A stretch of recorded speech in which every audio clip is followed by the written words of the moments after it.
Welcome to Plain Civics. I'm Joe Ulery. And I'm Bobbi Fisher. Thanks for joining us, and we are going today to do what we always do. Our goal is to break down how government works so you can make the government work for you. But before we get there, we're going to do the Fast Five. The Fast Five. What's a fun fact about you that most people don't know? Most people don't know that I really wanted to be an archaeologist before I went to college. Really? Yes, starting about fourth grade that was like when they were doing a lot of digging in Egypt, and my parents took us to not Fort Mackinac, but Fort Michilimackinac on a summer vacation, and there were archaeologists working, digging up stuff from that fort. I knew I liked history, and I just thought that was really interesting. I didn't know that. And number two, what's one topic you could talk about for hours without getting bored? Bet you can't guess this.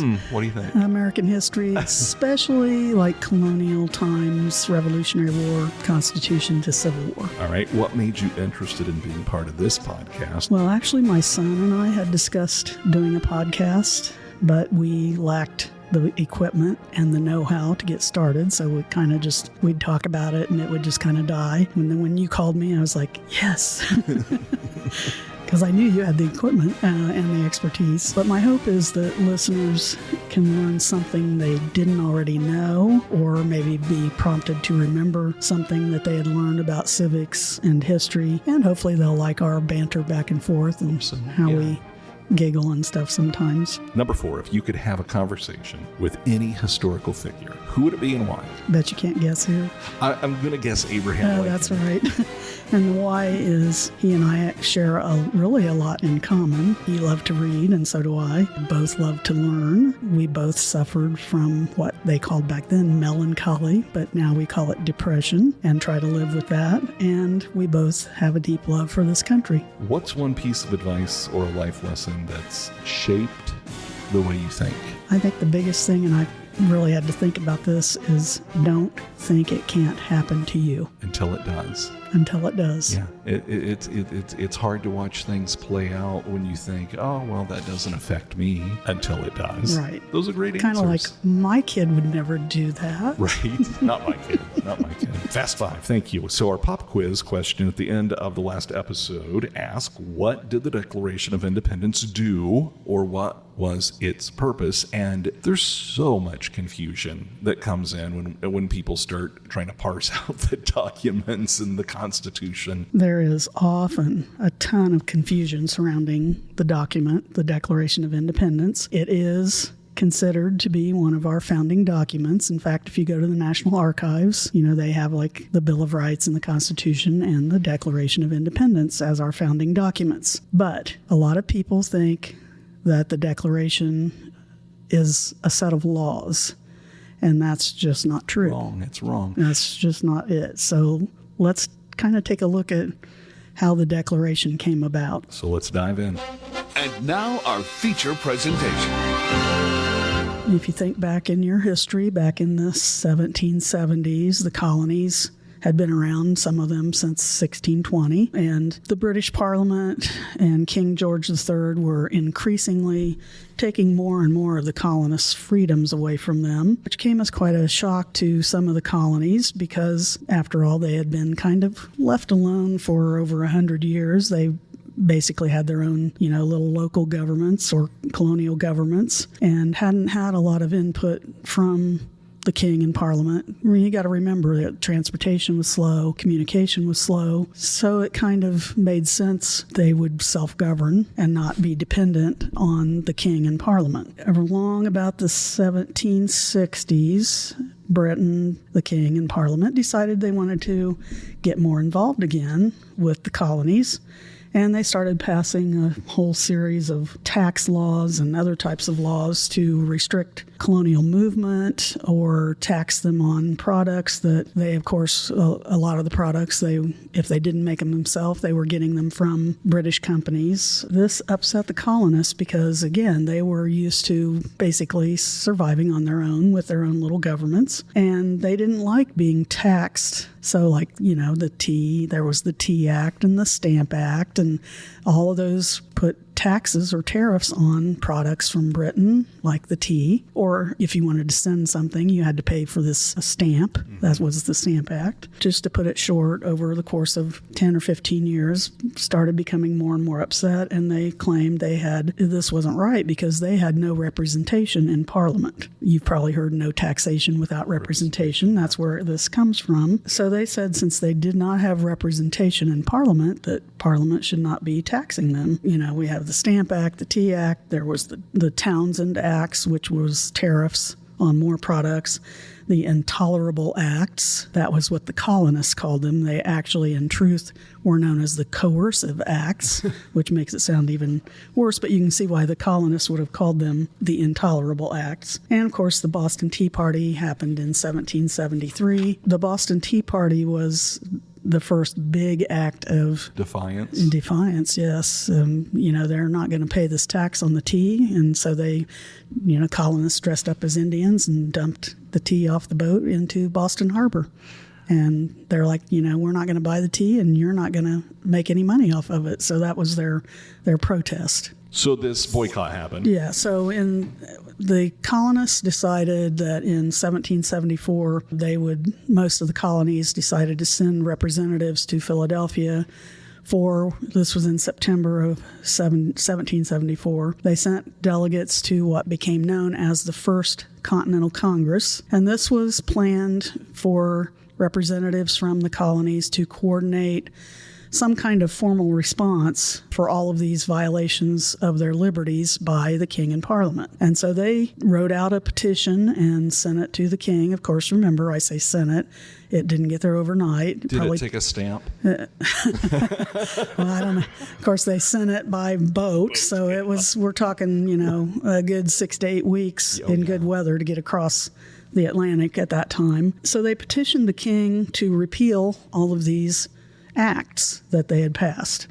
And the king and parliament denied the request. Many colonists still hoped that they could reconcile with Britain over these ideas of this taxing and so forth. But in the first part of April 1775, a little skirmish broke out between colonial militia and the British redcoat soldiers that had been stationed in Massachusetts in particular, because the Massachusetts colony seemed to be the hotbed. That was the hotbed for all the protests and the Boston Tea Party and all that stuff. This colonial militia and the British redcoats, somebody fired a shot, and we don't know really even today which side shot the shot that started this. Was that the shot heard around the world? That is, yes. But that basically is considered the beginning of the Revolutionary War, although the real war didn't really break out until about a year or so later. That was kind of the beginning of the end, because the king and parliament, they're just ignoring these requests by the colonists. So after this first little skirmish between the redcoats and the colonial militia, which happened at Lexington and Concord, which is just outside Boston, and then there was a battle of Bunker Hill, and the representatives of the colonies decided that they needed to meet again. So in May of 1775, the Second Continental Congress meets in Philadelphia, and they're trying to decide how to proceed because the king and parliament have already denied their first request. And the colonists, many of them, are torn at this time because they still considered themselves loyal British subjects. Remember, there's no United States yet. There's just all these 13 independent colonies that do have their own governments, but they still believe themselves to be a part of the British monarchy. There's a lot of discussion, and they're just really torn about what to do. There, of course, has been some talk about independence, but they knew that if they didn't succeed at that, that would be considered treason. And of course, back then, that meant you were thrown in prison or, something worse than that. This was long before a Republican-Democratic spat. Exactly. Right? This was, you had to decide, are we going to be loyal to a king that's an ocean away who's taxing us but won't listen to our concerns, versus I'm going to be loyal to the king out of fear of what he might do. That's a very good way to put it. So I'm just trying to make the point, this was not a decision that they made lightly, and it wasn't one they made quickly. There was a lot of discussion, and so what they end up finally deciding to do is the Second Continental Congress sends a second petition to the king and Parliament, which again was rejected in late 1775. After many meetings and many discussions within the colonies themselves and collectively, it was finally decided in early 1776 that the Continental Congress would get together and discuss possibly going ahead with seeking independence from Britain. And this made it a formality, didn't it? Wouldn't this act make it formal? Hey, King, we're not listening to you. Somebody had to put their names on those and step forward and speak out, and their family was at risk. That was a bold move. This was a big step because, as I said, if they weren't successful, they were committing treason against the British crown. And you would have to imagine the British military at that time had to be far more sophisticated than what we were trying to piece together here. Yeah, because we just, had colonial militias. There weren't that many. They were not well equipped. They basically were self-funded, I guess is a good way to put it. So this was not an easy decision to make, but in early 1776, this is the route that the Continental Congress decides to take. They're going to declare independence from Britain. So in June of 1776, the Congress appointed a committee of 5 people, 5 men, of course: John Adams of Massachusetts, Ben Franklin from Pennsylvania, Thomas Jefferson of Virginia, Robert Livingston of New York, and Roger Sherman of Connecticut. They were called the Committee of 5, and then they were supposed to draft a declaration. Now, the committee discussed a general outline and decided that Thomas Jefferson would be the main writer of the first draft of this declaration. After about 2 weeks of writing, Jefferson presents his draft. They edit it, they discuss it, they debate it. Finally, on July 2nd, 1776, 12 of the 13 colonies voted in favor at the Continental Congress of presenting this resolution for independence. So again, we're in July of 1776. July 2nd. So on July 2nd, 12 of the colonies voted in favor of this resolution for independence from Britain, which would formally sever political ties between the colonies and Britain. The wording of the Declaration of Independence was approved on July 4th, 1776, and sent to a printer for publication. We celebrate Independence Day on July 4th, but technically they agreed to it on July 2nd, and then how long it took to actually print. Okay, so it's actually not printed and signed until August 2nd of 1776. So we really could have used... Like a month later. Yeah, we could have done any of those 3 dates as approved it formally on the 4th. That's why we celebrate Independence Day then. Back then, they were writing out with quill pens, probably the original version, probably by candlelight. And, of course, the printing, it was all hand pressed and like one sheet at a time. Yep. And they did it on what are called broadsides, which they were large, like if you think of like a large poster board almost, except more paper. So what is the Declaration of Independence? Let's break down the main parts of it. First and foremost, the first part is a formal statement of the reasons why the colonies felt that they had a right to seek independence, and that is set out in the first 2 paragraphs. It's their justification for severing political ties with Britain. Then after that, those first 2 paragraphs, there's a list of 27 grievances that the colonies held against either the king and or the king and Parliament, such as taxation without representation. There's a whole slew of those out of the 27. Occupying the colonies with troops. And keep in mind, too, that this occupation by their troops in our Bill of Rights, the Third Amendment talks about quartering of troops in homes. And that goes back to this time in our history, because if the Redcoats came to your house and they said, we need a place to stay. So that's why we have the Third Amendment in our Bill of Rights. Even if you didn't probably, maybe you were a side that wasn't a loyalist, you still were required to. Yes. Wow. Yes. I guess it'd be the enemy.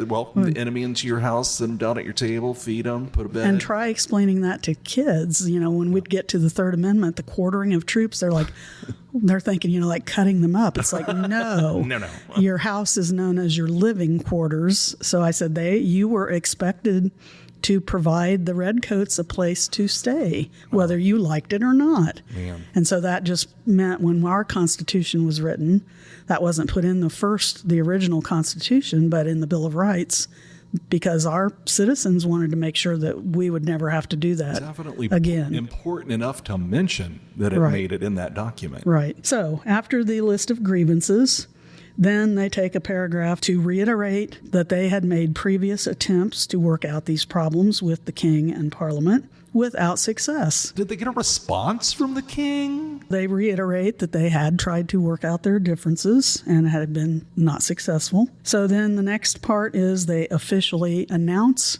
their separation from Britain. At the end, the last part, it officially refers to the United States of America as free and independent states with the right to govern themselves. And then all of the signatures appear.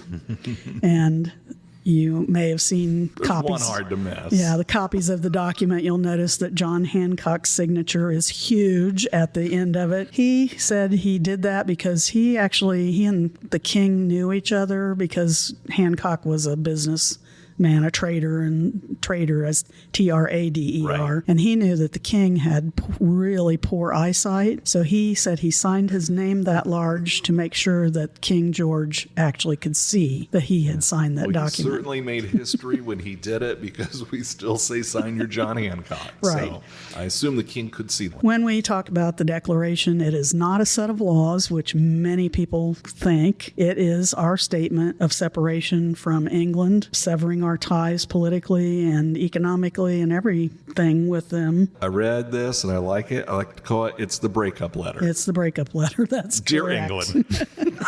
And just to kind of put a stamp on it, Ben Franklin, as discussing this with another delegate at the Continental Congress, he said, quote, "We must all hang together, or most assuredly we shall all hang separately." And he meant that because, as I said earlier, if they did not succeed in continuing this Revolutionary War and fighting and getting the Redcoats and Traitors. Britain kicked out, yes, they were traitors. They were committing treason. Punishment was death. The punishment would have been death by hanging.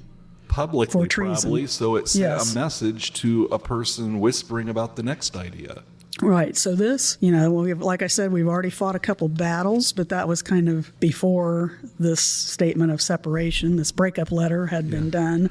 Now they're going to have to fight a whole bunch more battles, and they've got to be victorious, which, and you mentioned earlier, Britain had a very experienced army, although it was kind of dumb that they wore these bright red coats.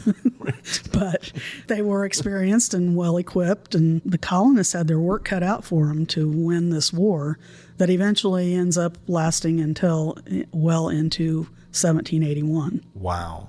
Now, I've heard him referred to as Mad King George. Have you heard that? He supposedly suffered from, first of all, he was fat. So he probably had, my guess, if his eyesight was bad, Diabetes. probably diabetic, and there's speculation that there were other maladies going on with him, but he was not in very good health, and some of that led to some craziness. And I'm trying to get inside his mind when, Britain has all these places and it is like a divorce. I wondered, was he ever... Well, we'll learn as we continue to talk on how that relationship between England and America changed. But I think he was kind of cocky, and he thought, well, I'm going to send all my troops over, whip you people into shape, and that'll be that. And that's not the way it went. It's not the way it went, but I'm sure that is what he was thinking. That, these colonists are not experienced. They don't have any military. They don't have any ships. But we made up for all that and eventually pulled it out, fortunately. It's interesting to think back. I'm glad you broke this all out for us, too, because in my simple mind, when I think back on this, it seems like smack. They decided this, and that was that. Look how much deliberation and thought they put into it. And I'm sure this split families. This family thought, I'm not going to upset the king. I'm sure it's hard to think about being alive in that time. It sounds like a very divisive time in our history. It was, even like the tax collectors that were here, there really was tarring and feathering of like British tax collectors that were, especially like in the bigger cities like Boston and Philadelphia and New York.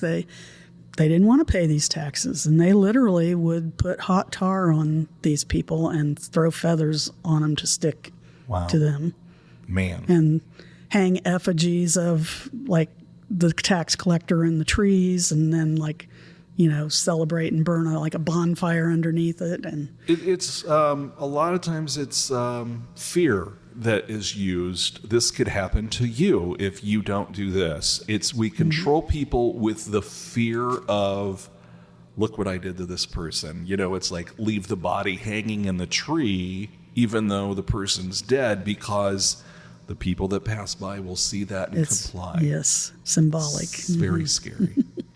But yes, you're right, though. This was not something that was done quickly. It was very deliberative. And because they realized, again, if they weren't successful, it was not going to be a good situation. There was a lot at stake, including your life. Right. And your family's life and your well-being. It really is. It's hard to think about. Hopefully we learned a lesson.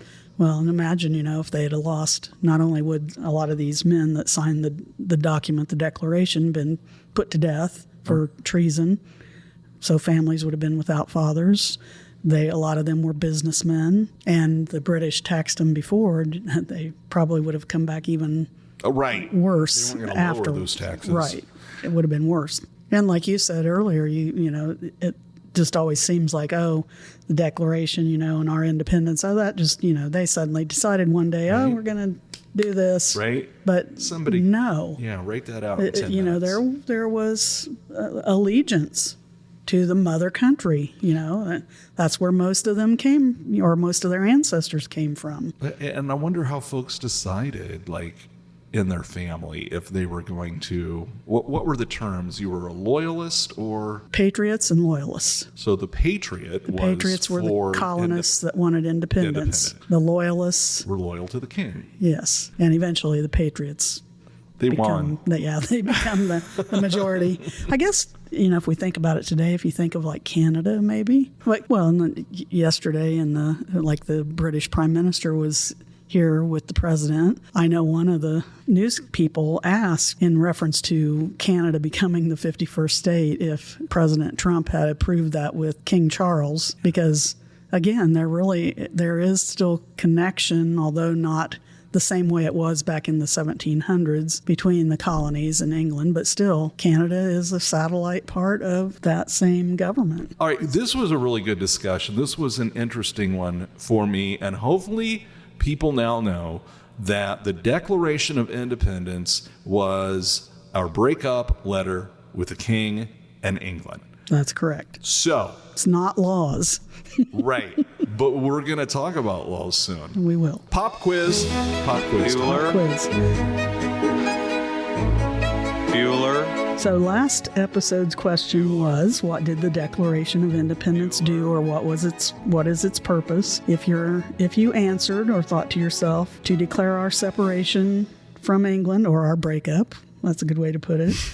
And it gave the reasons why we were separating from England, and it established that the United States, for the first time, the United States of America was free and independent of England. So if you said any of those or a combination, ding, ding, you got it right. If you said laws, no. You flunked. You flunked. It was a pass or flunk test. Laws wrong. Thank you for explaining that. So do you have a question for next episode? Yes, our question this time, kind of on the same vein, except going the other route. What does the Constitution do? What is its purpose? The Constitution. The Constitution. Okay. So not the Declaration, but now we're talking Constitution. Maybe we'll have kind of a hint, since we've tried to make this distinction between the Declaration. So what's the purpose of the Constitution? Yep. And if you know and want to guess, you can go to our Facebook page, Plain Civics, and engage with us there, or tell us whether you like us or don't like us, or maybe you want to break up with us. Who knows? Just go on there. We're really good about responding, I feel like. And I post, after we do the answers, I post the last question and the answer on there too. So if you didn't catch it all, you can find it there. And if there's a topic that you want us to talk about at some point, we're happy to do that too. So this episode we recorded is episode 5. We're thinking about mixing it up every 5 episodes and doing something just a little bit different. Right. Instead of staying on this track that we're on and trying to go from the beginning and the origins and covering each aspect of our government and civics, we're going to take a break and talk about maybe some relevant topic that affects us on a daily basis or on a more frequent basis than just knowing about the Constitution and civics. And so our next episode, we're going to talk about the information overload that we have with our 24/7 news cycle and how to sort through all of that. Gosh, if I only had an opinion on that. I wish I knew a little bit more. I wish I knew some news guy that could help. We're both growing into this. I'm learning more about history and you're learning more about podcasting, and I can really feel that you're opening up, and I like it when we see the person behind the teacher as well. So thank you, Bobbi, and thank you, everyone, for joining us today. Recommend us to a friend if you like what you're hearing. I want to mention one more time that we do have a Facebook page. Check it out. It's Plain Civics. Go there, follow it, comment. We'll respond. That's what we do. That's it for this episode of Plain Civics, breaking down the basics. No politics, just facts. Thanks for listening. And until next time, stay informed and stay engaged. This is Plain Civics. Join us for the journey as we break down the basics of how government works, so you can make the government work for you.